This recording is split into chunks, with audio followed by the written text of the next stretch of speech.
considered by most of them to be an imbecile. But when the cameras are on, man, oh man, they cannot get enough of everything he says. We are going to conquer the vast frontiers of science, and we are going to lead humanity into space and plant the American flag on the planet Mars and even far beyond. This is a time for big dreams and bold action. I will do away with red traffic lights, only green from now on. Keep it moving. America's momentum is back. Our spirit is back, and measles are back. We love our measles, don't we? Little spots. Pink, pink, pink. So cool. So itchy. I've had them on my balls. Big. I also signed an executive order to ban women from having their periods. It's demeaning for women, and it's very bad for our country. Melania says it's that time of the month, all month.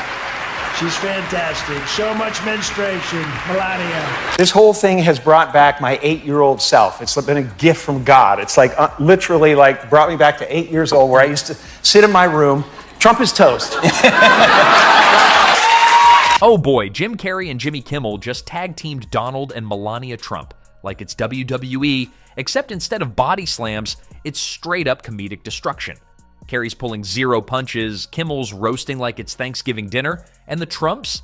Let's just say, if looks could sue, this would be a courtroom drama. What did they say that has MAGA world in a meltdown? Buckle up, because this is brutal, hilarious, and absolutely unmissable.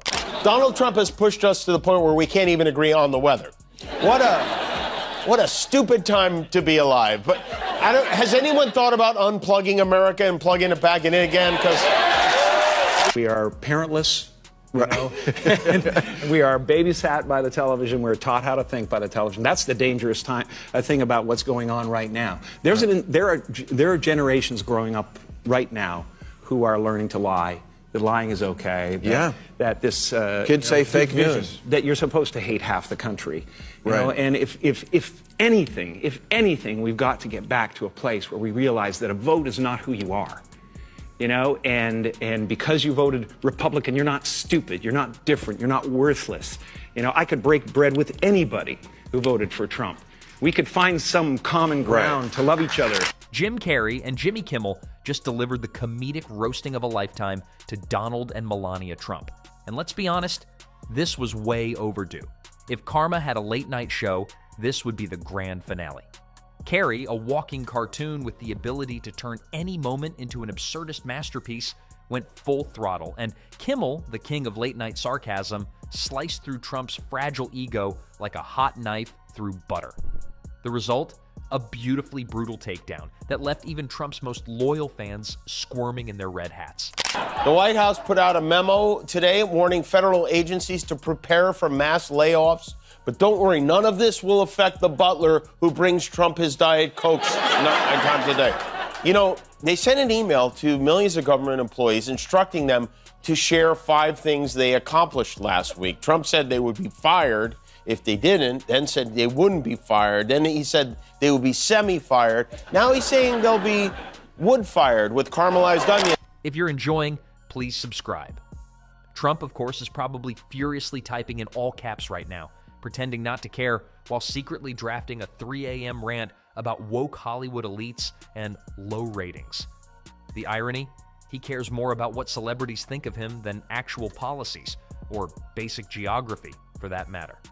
Remember when he thought Belgium was a city? Yeah, we do too, and Jimmy Kimmel's a loser. Dude, Jimmy Kimmel, I did him a lot. He'd be standing on the sidewalk. Oh, sir, may I bring you in? He'd bring me in every time. All they do is talk bad about Trump. Let's not forget Melania in all this. While she usually floats in the background like an AI-generated first lady, she wasn't spared either. Kimmel had a field day with her robotic demeanor, throwing in just the right amount of shade to make you wonder if she even wanted to be there at all. Was she rolling her eyes behind those oversized sunglasses? Probably. Was she already planning her next Be Best campaign? This time aimed at stopping her husband from rage tweeting?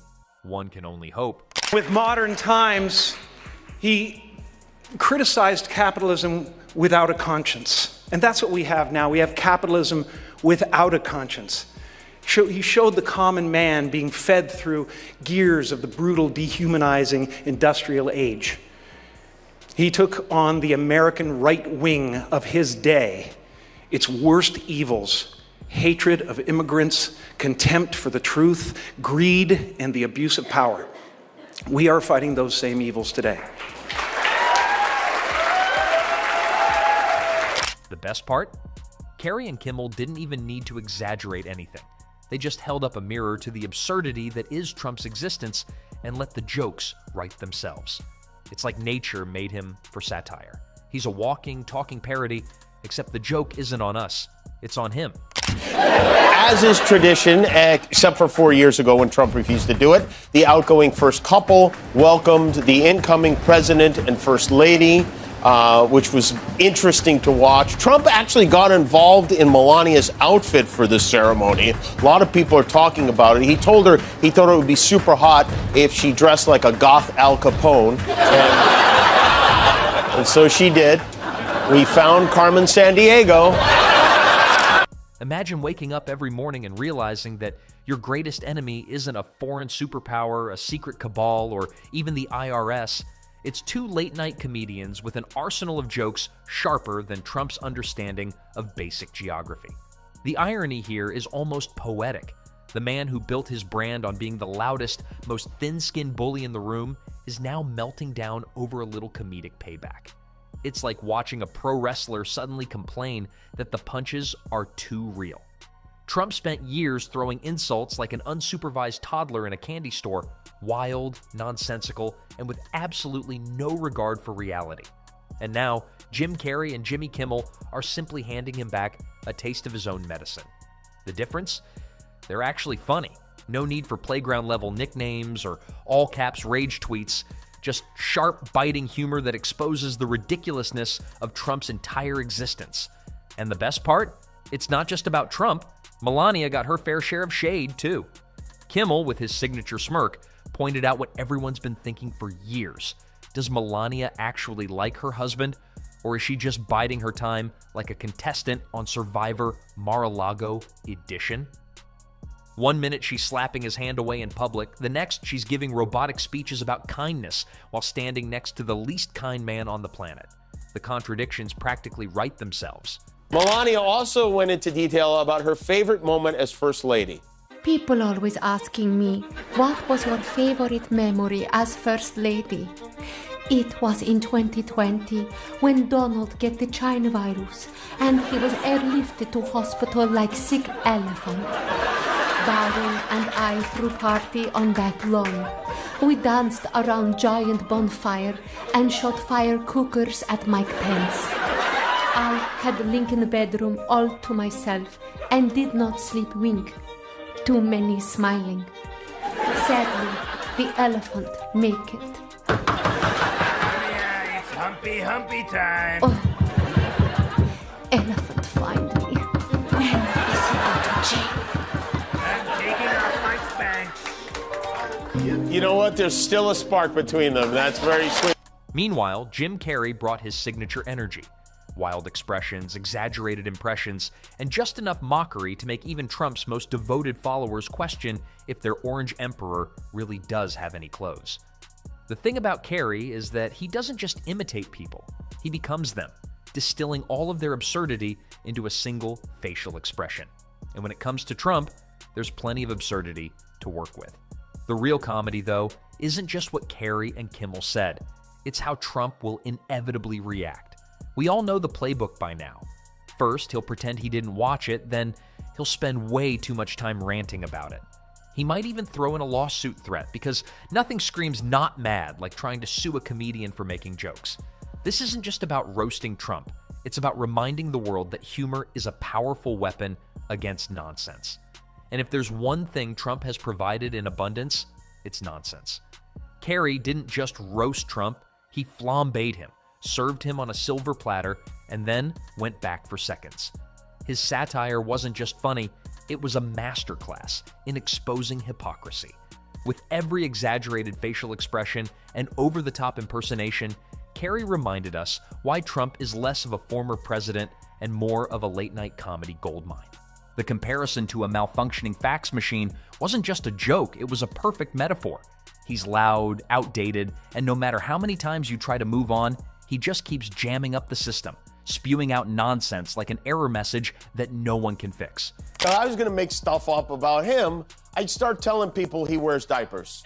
I would explain that it's a long trial. He drinks a lot of Diet Cokes to stay awake. He's getting up there in years, and it's perfectly normal for a man of Trump's age and carriage to wear absorbent undergarments to stop the leaks. So, I mean, if I was making stuff up, that I would point out that the reason he stands like this and golfs like this and plays tennis like this is because he has a full diaper strapped around. This administration is a rabid dog, and it's turning us upside down. And all, you know, as far as I'm concerned, it's as obvious as the nose on your face, you know. But people have made these elections and politics in general who they are, and it's not who you are. You can make a bad decision about a candidate. It's not who you are. It doesn't mean you're... Kimmel, on the other hand, went for the kill with surgical precision. His monologue wasn't just about making fun of Trump. It was about dismantling the fragile house of cards that is his ego. And let's be honest, Trump's ego is the most delicate thing on the planet. Forget nuclear codes. This man loses his mind over a bad headline.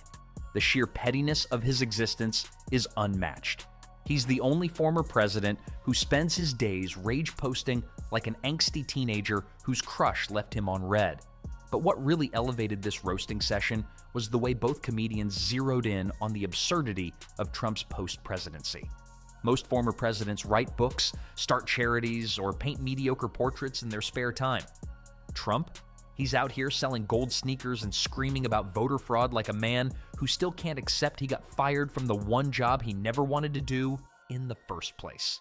If incompetence had a brand ambassador, it would be him. Okay. Tony Soprano was in Charleston, South Carolina last night, where he took some time to boast about his golf game and complain about chubby photos. Did you see the picture of me, the horrible picture with the stomach out to here? That was... So what I do is I'm putting up today a picture of me actually, what I actually look like, hitting a ball, smashing the fucking hit it 9 times. Right. Well, you know, and in that case, you got my vote if you can hit a ball. And let's not forget Melania. Kimmel took one look at her public appearances and asked the question we've all been wondering. Does she even remember signing up for this gig? Her entire aura screams contractual obligation. She's like an actress in a long-running soap opera who stopped caring about the plot 3 seasons ago, but keeps showing up for the paycheck. The way she dodges his hand in public is nothing short of impressive. You'd think after years of practice, Trump would get better at reading body language, but then again, self-awareness has never really been his strong suit. Carrey and Kimmel didn't just take shots at Trump, they turned him into a full-blown comedy spectacle. And what's even funnier, he can't do anything about it. He can try to clap back with one of his half-baked, typo-riddled rants on Truth Social, but at the end of the day, nothing he says will change the fact that 2 comedians just shredded him in front of millions. And deep down, he knows it. That's what stings the most. Melania's tenure as First Lady will go down in history as one long, unbroken sigh. If body language could file for divorce, hers would have done it in 2017. Every public appearance was a masterclass in looking deeply uninterested, like a student forced to give a group project presentation but refusing to make eye contact with the rest of the class. And Kimmel and Carrey? They made sure we didn't forget. Some of the reviews of the book, and they are not excellent. Vanity Fair says Melania Trump's new book is truly bad. But what these reviewers don't realize is that it's not just a book, it's also a fragrance.